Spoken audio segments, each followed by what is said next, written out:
আসসালামু আলাইকুম রহমতুল্লাহি ওয়া সম্মানিত দর্শক, বাংলাদেশের রাজনীতিতে আওয়ামী লীগের জন্য ভয়ানক দুঃসময় যাচ্ছে। এমন দুঃসময় অনেকটা কেয়ামতের ময়দানের মতো, রোজ হাসরের মতো।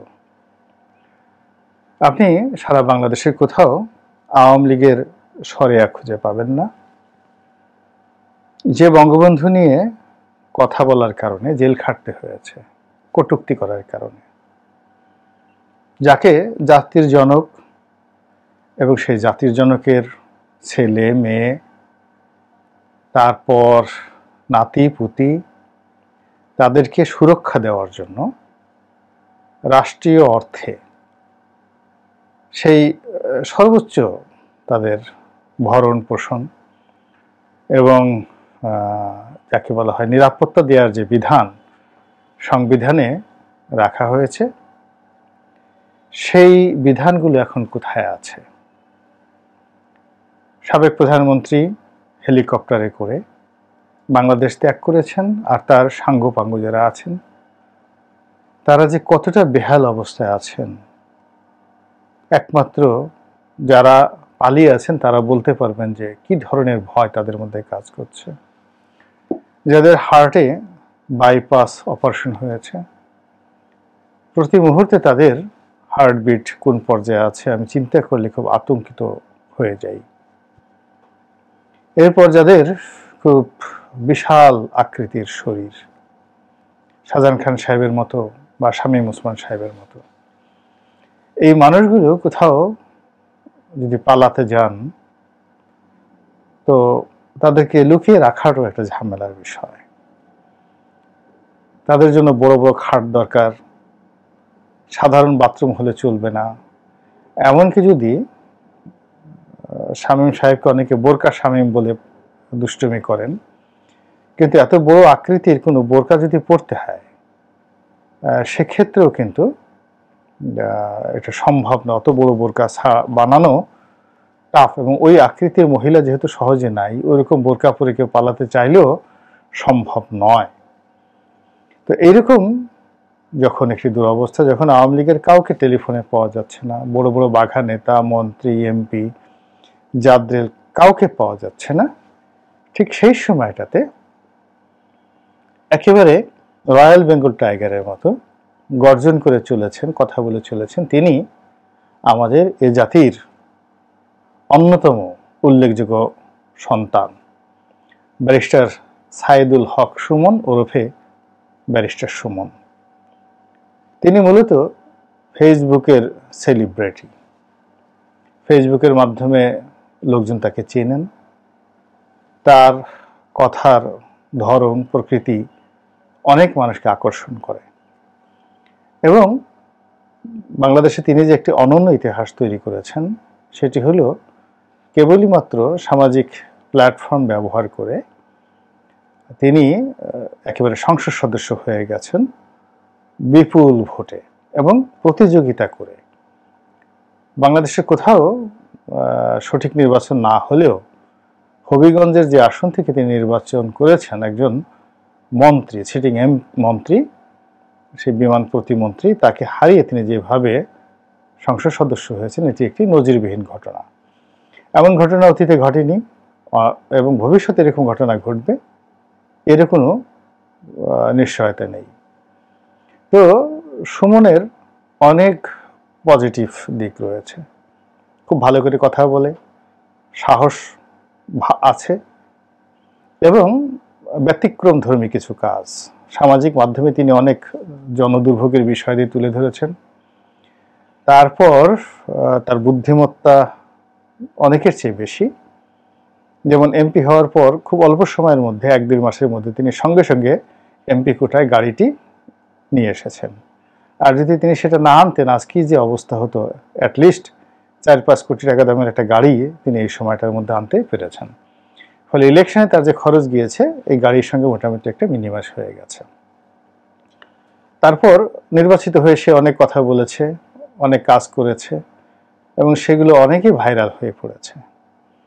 এবং এমপি হওয়ার আগে সে যুবলীগের রাজনীতির সঙ্গে জড়িত ছিলেন, আওয়ামী লীগের একনিষ্ঠ একজন কর্মী এবং আমার নেত্রী, আমার প্রধানমন্ত্রী, আমার শেখ হাসিনা, এই ধরনের কথা বলে তিনি খুব আনন্দ পেতেন।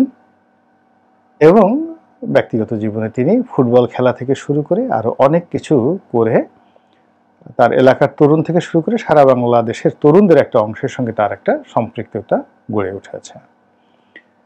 তো এই ব্যারিস্টার সুমন সম্পর্কে আবার সমালোচনাও অনেক। যারা সমালোচনা করেন তারা বলার চেষ্টা করেন তিনি খুব বেশি বেশি বলেন, বেশি বেশি যাকে বলে দেখাতে চান, সস্তা জনপ্রিয়তার জন্য ঘুরেন, এর আচরণ, কথাবার্তা, চালচলন কোনোটার কোনো মিল নেই, মেধাহীন মানুষ, ব্যক্তিত্বহীন মানুষ, এরকম নানা রকম সমালোচনা। কিন্তু এত সমালোচনার মধ্যেও তিনি একজন ব্যারিস্টার, ইংরেজিতে তাকে তো বার করতে হয়েছে, এলএলবি অনার্স পাস করতে হয়েছে ইউনিভার্সিটি, ইংল্যান্ডের যে কোনো একটা ইউনিভার্সিটি থেকে। তো আবার সেই ব্যারিস্টারি করে সে বেশ অর্থবিত্ত উপার্জন করেছে এবং তার পরিবার, ছেলের সন্তান, তারা সবাই আমেরিকাতে থাকে। আমেরিকান সিটিজেন কিনা জানি না, আমেরিকাতে থাকে, কিন্তু তিনি বাংলাদেশে থাকেন এবং ওকালতি করার পাশাপাশি জনকল্যাণ করেন, ফুটবল খেলেন আর রাজনীতি করেন। এবং এই কাজ করে তিনি সচ্ছল, অনেক দামি দামি গাড়ি চালান, তারপর সাহায্য সহযোগিতাও করেন, বিভিন্ন সময়তে দেখা গিয়েছে। এবং এই এমপি হওয়ার পর তাকে নিয়ে আমি একটা পোস্ট দিয়েছিলাম বা একটা ভিডিও করেছিলাম তাকে নিয়ে, আর আরেকজন ভদ্রলোক আছে হামিম গ্রুপের, একে আজাদ। আমার কেন জানি মনে হচ্ছিল যে এই দুজনের মধ্যে একটা ব্যতিক্রম ধর্মীর সম্ভাবনা আছে। প্রধানমন্ত্রী ইচ্ছা করলে তাদেরকে কাজে লাগাতে পারেন। জিএম কাদেরের পরিবর্তে সুমন এবং একে আজাদ সাহেবকে একত্র করে যদি একটি অনুগত গৃহপালিত বিরোধী দল তৈরি করা হয় তাহলে সেটা আরও ইফেক্টিভ হবে এবং সেটা আওয়ামী লীগের জন্য ভালো ছিল, বেটার ছিল। কিন্তু শেখ হাসিনা কেন সেটা করেনি সেটা তিনি ভালো জানেন। কিন্তু ব্যারিস্টার সুমন বা একে আজাদ তাদেরকে যদি বলা হতো তাহলে তারা অন্য যে কোনো লোকের চাইতে শেখ হাসিনাকে এই মুহূর্তে বেশি সাপোর্ট দিতে পারত। তো যাই হোক, এখন সবাই পালিয়ে গেছে, কিন্তু ব্যারিস্টার সুমন এখনও সম্ভবত পালাননি এবং তিনি অত্যন্ত দৃঢ়তার সাথে বলেছেন, কেন পালাবো, এদেশ তো আমার, কি করবেন আমাকে। এবং তার এই যে সাহস এবং এই যে তার যে অ্যাপ্রোচিং, এটি আমার কাছে খুব ভালো লেগেছে। মানুষের এরকম সাহস থাকা দরকার আছে। এই জন্য আমি তাকে মিয়ার বেটা সুমন, বাঘের বাচ্চা সুমন, এরকম ভালো ভালো যে শব্দগুলো আমাদের দেশে আছে সেগুলো তার ক্ষেত্রে ব্যবহার করতে চাই।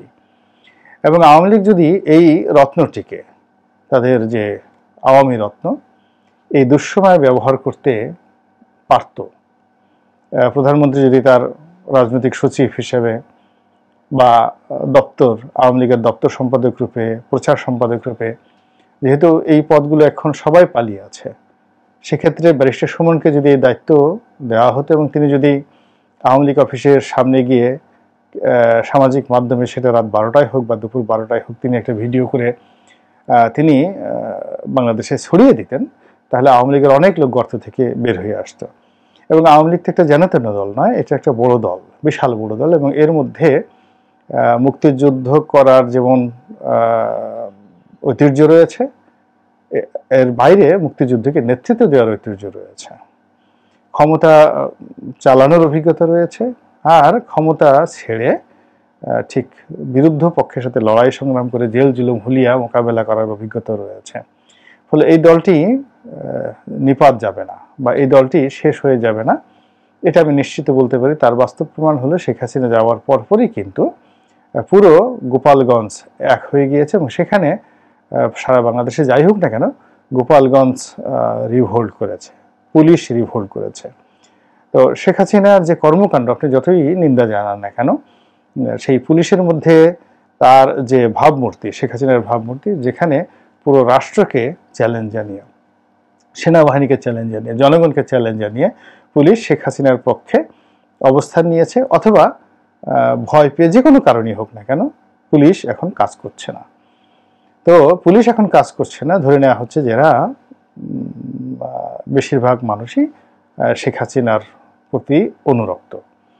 2 নম্বর হলো গোপালগঞ্জের সব মানুষ এই সময়টাতে যেভাবে রিভোল্ট করেছে, এবং এটি আলটিমেটলি বাড়তে থাকবে। গোপালগঞ্জ থেকে এটি ধীরে ধীরে ফরিদপুর আসবে, বরিশাল যাবে, খুলনাতে যাবে। যে বেল্টগুলোতে আওয়ামী লীগের জনপ্রিয়তা বেশি, সেখানে এই গোপালগঞ্জের যে ভাইরাস এটি চলতে থাকবে। আর এই যে ব্যারিস্টার সুমন এত প্রতিকূল অবস্থার মধ্যে দাঁড়িয়ে আছেন, কথা বলছেন, চলাফেরা করছেন, এবং তার বাড়ি ঘরে এখনো পর্যন্ত কেউ আক্রমণ করেনি। ব্যারিস্টার রফিকুল ইসলাম মিয়া সাহেব রফিকুল ব্যারিস্টার না, ঠিক মেজর রফিকুল ইসলাম বীর উত্তম, তিনি অবশ্য ব্যতিক্রমী সৎ ব্যক্তিত্ব এবং জনপ্রিয় এলাকাতে, ফলে এত বিরূপ অবস্থার মধ্যেও তাকে নিয়ে কোনো কথা হয়নি। সাবির হোসেন চৌধুরী সাহেবকে নিয়েও কিন্তু কোনো কথাবার্তা হয়নি। আর মতিয়া চৌধুরীর কথা তো বাদই দিলাম।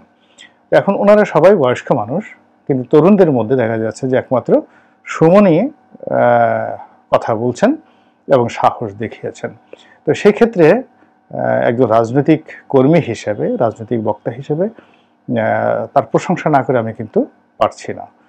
আপনারা জানেন যে আলেকজান্ডারের সঙ্গে ক্ষত্রিয় বীর, আমাদের পাক ভারত উপমহাদেশের বীর পুরুর যুদ্ধ হয়েছিল। পুরু পরাজিত হয়েছিল, কিন্তু পুরুর বীরত্ব দেখে আলেকজান্ডার মুগ্ধ হয়েছিলেন এবং তিনি পুরুকে তার রাজত্ব ফিরিয়ে দিয়েছিলেন। তো কাজে এই সময়টাতে যারা ছাত্র জনতা, তাদের উচিত আওয়ামী লীগের মধ্যে যে সকল সাহসী মানুষ আছেন, যাদের বিরুদ্ধে দুর্নীতির অভিযোগ নেই, তাদেরকে নৈতিকভাবে সমর্থন দেওয়া এবং এদের মাধ্যমে যদি দলটি রিভাইভ হয়, অর্থাৎ বাঘের বাচ্চা সুমনের মাধ্যমে যদি দলটি রিভাইভ হয়, দলের নেতাকর্মীরা যারা সৎ এবং সাহসী তারা যদি বের হয়ে আসে, আমাদের এই যে গণতন্ত্র, সেই গণতন্ত্রের মাঠে যে শূন্যতা রয়েছে, সেই শূন্যতা অনেকাংশে পূর্ণ হবে। আল্লাহ আমাদের সবাইকে হেদায়েত দান করুন এবং হেফাজত করুন। আসসালামু আলাইকুম রহমতুল্লাহি ওয়া বারাকাতুহু।